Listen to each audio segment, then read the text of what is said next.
నమస్తే, welcome to RTV. So ప్రస్తుతం మనతో పాటు senior actor, AP FDC director Suman గారు ఉన్నారు. సో ప్రస్తుతం ఆయన అమ్మ నాకు అబ్బాయి కావాలనే సినిమాలో ఒక మంచి క్యారెక్టర్ చేస్తున్నారు. ఒకసారి మాట్లాడదాం. సార్ నమస్తే. సార్ నమస్తే అండి. ఎలా ఉన్నారు సార్? బాగున్నాను. సో ఫస్ట్ ఆఫ్ ఆల్ ఈ సబ్జెక్టు మిమ్మల్ని ఏం అట్రాక్ట్ చేసింది మీరు క్యారెక్టర్ ఒప్పుకోవడానికి? ఈ subject boy meets girl, girl meets boy అది రొటీనే. బట్ మధ్యలో స్క్రీన్ ప్లే కొన్ని ట్విస్టులు, హీరోయిన్ సైడ్లో కొన్ని ట్విస్టులు, తర్వాత స్క్రీన్ ప్లే నాకు చెప్పినప్పుడే, డైరెక్టర్ గారు చెప్పినప్పుడే బాగా ఇంట్రెస్టింగ్గా అనిపించింది. తర్వాత సాంగ్స్ యాడ్ అవుతాయి, అవన్నీ నాకు తెలుసు నాకు. బట్ నాకు మెయిన్ స్టోరీ నాకు బాగా నచ్చింది.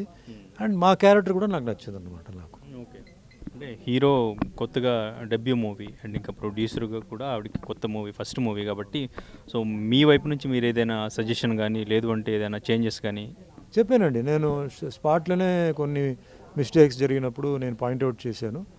తర్వాత పిక్చర్ చూసిన తర్వాత కొన్ని పాయింట్అవుట్ చేశాను, కరెక్షన్స్ చేశారు. అంటే నేను ఫీల్ అయింది చెప్పాను, వాళ్ళు కూడా కరెక్ట్ అండి మీరు చెప్పింది రైటే అని చెప్పి వాళ్ళు కూడా ఫీల్ అయ్యారు. సో అప్పుడు పిక్చర్ బాగుందండి, పిక్చర్ ఇస్ గుడ్. సాంగ్స్ బాగుంది, ఫైట్స్ బాగుంది, డైలాగ్స్ బాగుంది, ఎక్కువ లేదు తక్కువ లేదు, కెమెరా వర్క్ బాగుంది, ఎడిటింగ్ బాగుంది. సో అంతకన్నా ఇంకేం కావాలండి, మంచి పిక్చర్. రీసెంట్గా ఏపీ ఎఫ్టీసీ డైరెక్టర్గా నియమితులయ్యారు. సో దానికి సంబంధించి అంటే ఫస్ట్ మీకు బాలకృష్ణ గారి సిఫార్సు చేశారు అని చెప్పేసి చెప్పారు కదా. So first of all call చేసి అంటే ఎట్లా మిమ్మల్ని చూస్ చేశారు, అంటే బోర్డ్ ఆఫ్ మెంబర్గా మీరు ఉండాలని చెప్పి ఎట్లా డిసైడ్, ఈ కాన్వర్జేషన్ ఏమైనా జరిగింది? నాకు ఫోన్ చేశారు, ఫోన్ చేసి ఇట్లా మళ్ళీ ఫిలిం డెవలప్మెంట్ కార్పొరేషన్ ఓపెన్ చేయాలనుకుంటున్నాం.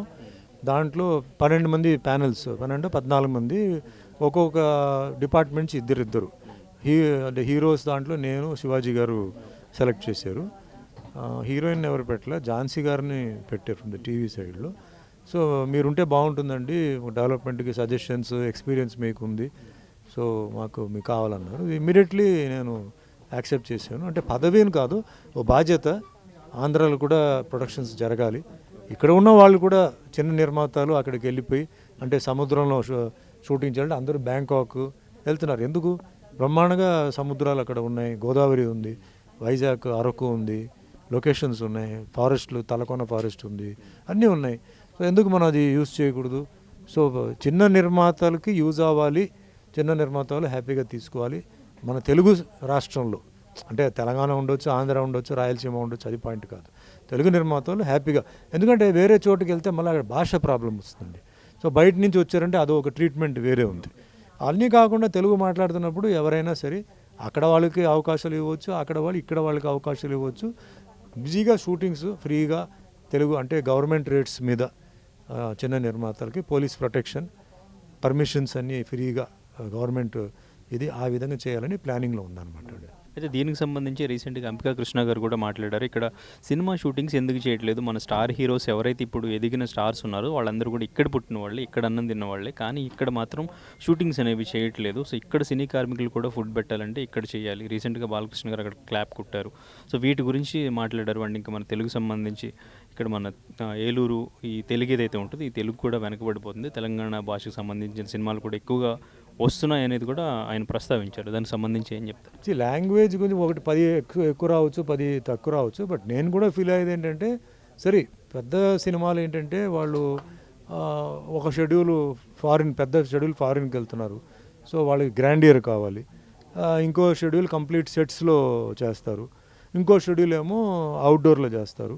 అవుట్డోర్ అంటే తెలంగాణలో అవుట్డోర్లో సెట్లు వేసుకొని చేస్తారు. సో అది వాళ్ళ ఇష్టం. బట్ ఈ మన టెక్నీషియన్స్కి అన్నం పెట్టాలి, మన టెక్నీషియన్స్ ఉండాలి అంటే అది పర్సనల్ వాళ్ళ మనస్తత్వాన్ని బట్టి ఉంటుంది. మనం బలవంతంగా మనం చెప్పలేం. ఇప్పుడు ఎక్కడికి వెళ్ళినా డబ్బులు ఇవ్వాలి కదా, టెక్నీషియన్స్కి డబ్బులు ఇవ్వాలి. బయటికి వెళ్తే ఖర్చులకి, రూమ్స్కి, ఫ్లైట్ టికెట్స్కి వాటికి ఖర్చు ఉంది. సో అది వాళ్ళు ఆలోచించాలి. ప్రొడ్యూసర్ ఖర్చు పెట్టి ఎందుకు పెట్టించడం, అదే హైదరాబాద్లోనే లేకపోతే ఇక్కడనే చేసేస్తే చాలా వరకు ఎక్స్పెండిచర్ తగ్గించుకోవచ్చు. ప్లస్ మన తెలుగు వాళ్ళకి అన్నం పెట్టినట్టు ఉంటుంది. బయటికి వెళ్తే అక్కడ వాళ్ళని కొంచెం పెట్టుకోవాలి, ఖర్చులు ఉన్నాయి, అది పర్సనల్గా రావాలి. ఇది పెద్ద సినిమాలు నడుస్తాయండి, ఎందుకంటే వాళ్ళకి బడ్జెట్స్ ఉన్నాయి కాబట్టి నడుస్తాయి. లాస్ట్లో బడ్జెట్ టైట్ అయిపోయింది అది ఇది అంటారు, కానీ కొంచెం మిడిల్ క్లాస్ బడ్జెట్, లో బడ్జెట్ చేయలేరు, వాళ్ళన్నీ ఆలోచించాల్సి వస్తుంది. అందుకే ఎఫ్డిసి అనేది ఏంటంటే మెయిన్గా మిడిల్ బడ్జెట్ వాళ్ళకి, స్మాల్ బడ్జెట్ ప్రొడ్యూసర్స్కి మ్యాక్సిమం అంటే షూటింగ్ లొకేషన్స్ అంటే ఫ్రీగా ఇస్తూ మిగతా కంట్రోల్ రేట్లో పెట్టి ప్రొటెక్షన్ మెయిన్గా ఈ గూండాలు రౌడీలు వచ్చి డిమాండ్ చేయడం కాకుండా పోలీస్ ప్రొటెక్షన్ ఇచ్చి చేయాలని అనుకుంటున్నారు అనమాట. అంటే ఇప్పుడు కూటమి ప్రభుత్వం ఇండస్ట్రీకి సపోర్ట్ చేస్తుంది అండ్ ఇంకా కొత్తగా ఇప్పుడు ఎఫ్డీసీగా కూడా అక్కడ ఏర్పాటు చేయడం జరిగింది, ఎఫ్డీసీని కూడా. సో అయితే మరి ఎందుకు స్టార్ హీరోస్ అందరూ కూడా అక్కడ షూటింగ్స్ చేయడానికి వాళ్ళు ఇంట్రెస్టెడ్గా ఉన్నారా? మీ వైపు నుంచి మీరు ఎటువంటి ఇనిషియేటివ్ తీసుకుంటారు? స్టార్ హీరోస్ మేము జోలికి వెళ్ళటం లేదు, మేము వెళ్ళేదే స్మాల్ బడ్జెట్. నేను చెప్తున్నాను కదా, స్టార్ హీరోస్ అవసరమైతే వాళ్ళు వస్తారు, ఏదైనా ఒక షెడ్యూల్ చేయాలంటే వస్తారు, పోతారు. ఈ టోటల్గా ఎఫ్డీసీ అనేది ఫస్ట్ వచ్చి హెల్ప్ చేసేది చిన్న ప్రొడ్యూసర్స్, మీడియం ప్రొడ్యూసర్స్కి, వాళ్ళకే అక్కడ. ఎందుకంటే అక్కడ ఉన్న లోకల్ ఎవరైతే ఆంధ్రాలో ఉన్నారో వాళ్ళకి ల్యాండ్ ఉంది, వాళ్ళ ల్యాండ్లోనే వాళ్ళు షెట్ వేసుకుంటారు, వాళ్ళు కొన్ని పర్మిషన్స్ అవసరం లేదు. ఇక్కడైతే కొన్ని చాలా హెవీగా తీసుకొని daily journey 2.5 hours road journey లొకేషన్కి, time waste, diesel waste. So చాలా ప్రాబ్లమ్స్ ఉన్నాయి ఇక్కడ. సో ఇక్కడ కూడా ఎందుకు ఇక్కడ చేయలేకపోతుంటే విపరీతమైన కాస్ట్. ఇప్పుడు బంజారాహిల్స్, జూబ్లీహిల్స్ ఏమైనా షూటింగ్ చేయాలంటే చాలా కాస్ట్, చిన్న నిర్మాత చేయలేడు. సో దూరంగా ప్లాన్ చేస్తున్నాడు. ఆ దూరంగా పాపం ప్లాన్ చేయడం ఏంటి, ఆ బళ్ళు ఇక్కడ నుంచి అక్కడ వెళ్ళడానికి diesel, up and down diesel, petrol, time, shooting in time 7 o'clock call sheet చేయలేరు. ఎందుకంటే 6 గంటలకు ముందు యూనిట్ బయలుదేరదు. సో 6 గంటలకు బయలుదేరితే అక్కడ వెళ్ళేటప్పుడు 7:30, 8 అవుతుంది. అవన్నీ దింపి టిఫిన్ చేసేటప్పటికి 9, 10 ఆ టైం పోతుంది. మళ్ళీ కాల్ షీట్ ఫినిష్ అయిపోతుంది, మళ్ళీ ఇంకో రోజుకి పెండింగ్ పడుతుంది. అట్లా ఏంటంటే మనం మెయిన్ కాస్ట్ ఆఫ్ ప్రొడక్షన్ తగ్గించడానికి షూటింగ్ రేట్స్ తగ్గాలి. అక్కడ తెలంగాణ ప్రభుత్వం కూడా ఏంటంటే తెలంగాణలో షూటింగ్ చేయాలంటే తెలంగాణలో ఏదైతే గవర్నమెంట్ పర్మిషన్స్ ఏదైతే ఉన్నాయో బాగా తగ్గిస్తే ప్రొడక్షన్ ఇక్కడ కూడా జరుగుతుంది. చాలా నేను మాట్లాడేది చిన్న నిర్మాతలు వాళ్ళ సినిమా రిలీజుల గురించి, వాళ్ళ ప్రొడక్షన్ గురించి నేను మాట్లాడుతున్నాను. అయితే ఇక్కడ తెలంగాణలో గద్దర్ అవార్డ్స్ ఆల్రెడీ ఇక్కడ ఇచ్చేయడం జరిగింది. సో కుటుంబ ప్రభుత్వం కూడా నంది అవార్డ్స్ ప్లానింగ్ అనేది జరుగుతుంది అని కూడా వినిపిస్తూ ఉంది. సో అది ఎప్పుడు జరుగుతుంది? అది మొన్న బోర్డ్ మీటింగ్లో డిస్కషన్ జరిగింది. సో చాలా పెండింగ్ ఉంది. సో అన్నీ ఒకేసారి ఇవ్వాలంటే జరగదు. సో 2 years 3 yearsకి కలిసి ఒక రోజు ఫిక్స్ చేసి ఇచ్చేసి మళ్ళీ ఒక గ్యాప్ ఇచ్చి చేసి అలా ఇప్పుడు అప్డేట్ 2025కి తీసుకురావాలని జరుగుతుంది. ఎంత గ్యాప్ ఇవ్వాలి, ఎన్ని సంవత్సరాలది చేయవచ్చు, ఎలా చేయాలి, అంటే ఎక్కడ చేయాలి, అంటే ఏదో పెద్ద భారీ లెవెల్లో కాకుండా, ఎందుకంటే ఆల్రెడీ కొంచెం ఓల్డ్ అయిపోయింది. కానీ ఆ కళాకారులకి, టెక్నీషియన్స్కి ఇస్తే వాళ్ళకి బాగుంటుందని చెప్పేసి ప్రభుత్వం డిస్కషన్లో ఉంది. We are still discussing on the meeting అనమాట. బాలకృష్ణ గారికి రీసెంట్గా సర్జరీ జరిగింది, కలవడం కానీ లేదంటే ఫోన్ చేయడం కానీ జరిగింది? లేదు, ఫోన్లో టచ్లో ఉన్నాను. ఆయన ఏంటంటే ఇన్ఫెక్షన్ అంటే స్ప్రెడ్ అవుతుందని చెప్పేసి ఎవరిని అలౌ చేయట్లేదు, వాళ్ళ ఫ్యామిలీ మెంబర్స్ తప్ప ఎవరు అలౌ చేయట్లేదు. బట్ ఈజ్ ఓకే, అంటే ఇట్ టేక్ సమ్ టైమ్ అనమాట. బట్ ఆ విషయం best of luck, is an action hero. So దెబ్బలు అన్నది ఏమైనా ఏంటంటే ఆయనకు మామూలే, ఈసారి కొంచెం ఎక్కువైంది. సో ఆ విషయం స్పీడీ రికవరీ, అండ్ వన్స్ బయటకు వచ్చిన తర్వాత విల్ డెఫినెట్లీ. బట్ ఫోన్ టచ్లో I'm in contact with him అనమాట. పవన్ కళ్యాణ్ గారిని కలిసారు? లేదు, నేను కలవడానికి 2-3 సార్లు వెళ్ళినప్పుడు I could not meet him. But future దీంట్లో I will go and meet him, ఒకసారి మీట్ చేస్తాను. ఏం చెప్తారు ఆయన డిప్యూటీ సీఎంగా అక్కడ ఎట్లా చేస్తున్నారు అంటే? బాగానే ఉందండి. She's a very hard working person, చాలా చేస్తున్నారు. తర్వాత యూత్లో బాగా ఇది ఉంది, రీచ్లో ఉన్నారు ఆయన, అందరూ అందుబాటులో ఉన్నారు. అండ్ 1 by 1 అన్నీ పరిశీలిస్తున్నారు. ఒకేసారి అన్నీ ఓవర్నైట్ చేయాలంటే అవ్వదు. సో ప్రయారిటీస్ పెడుతున్నారు, ఏది ముందు చేయాలి, ఏది తర్వాత చేయాలని చెప్పేసి. సో చూద్దాం, ఇంకా టైం ఉంది. సో ఇంకా 3 years టైం ఉంది.